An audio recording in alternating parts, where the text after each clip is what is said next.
Hey y'all, it's your boy Chuck Farley with iloverandpaul.com. I was watching on the news where they were saying, first, let me check it out. Kentucky, represent. You know what I'm saying? I was watching on the news and I was reading the blogs and everything, and there's like all these pundits, and they're like, oh, Rand Paul, during this government shutdown, he got on a hot mic situation. He walked over to Mitch McConnell, and he's like, hey, Mitch, can I talk to you? And Mitch said, yeah, but I'm all wired up. And then Rand came over, and he's all talking in a hushed tone, and he's like, hey, man, the other side there, they're saying that they don't want to negotiate and all that, and I think that's a bad idea. It's not the way to play this. And I think what we should do is we should say, at first we were standing firm on not funding this Obamacare thing, but now we're willing to negotiate. We're offering up compromises and everything, and the administration and the Democrats are like, no, we ain't compromising. It's all or nothing. So now they're the ones that are unreasonable. What do you think about that, Mitch? And Mitch's like, yeah, that's a good idea. That's pretty much what I've been going with. It's atrocious how they don't want to negotiate, and we need to let everybody know that we're the ones that want to compromise and everything like that. So now everybody's like, oh man, they got caught on a hot mic situation, and they're talking strategy. Well, guess what? Rand ain't stupid.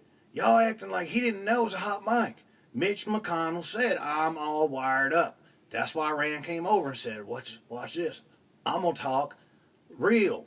I'm going to talk real to you right now, Mitch McConnell. He knew that Mitch McConnell was all mic'd up. He didn't come over there and say, hey man, how's Jesse Benton's fart smelling? He didn't say none of that. That's stuff they talk about, when there ain't no hot mic. He was talking about, here's the strategy, because we're the good guys and they're the bad guys. He was painting a real picture, but making it look like y'all were looking in on some inside stuff.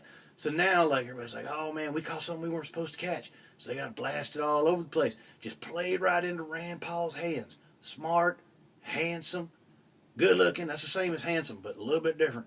And his wife is really awesome, Kelly Ashby, and now he's just manipulating. He just take y'all like clay and make y'all do what he wants. He tricked y'all, and that's the man that's going to win the presidency in 2016. I was reading the polls, and some of them say Ted Cruz and whatever. I don't know what poll that was. It wasn't a real poll. It's something somebody did in their backyard. It was like 20 people at a cocktail party or something. Yeah, I like Ted Cruz, and it's silly.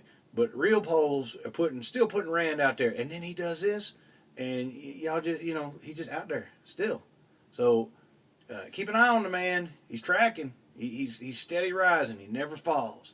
And even when he does fall, it's probably part of the plan because he's playing the game. All right, iloverandpaul.com. Hit me up on Twitter at iloverandpaul. Still waiting on questions. I'd love to answer some questions. You say, hey Chuck, what's it like working a golf course? And I'll tell you. I mean, all you got to do is ask me, hey Chuck, why you love Rand Paul so much? What are the top 5 things about you? You make it up. You give me a question, I'll answer it. I'd love to answer your questions. That's it. Later, y'all.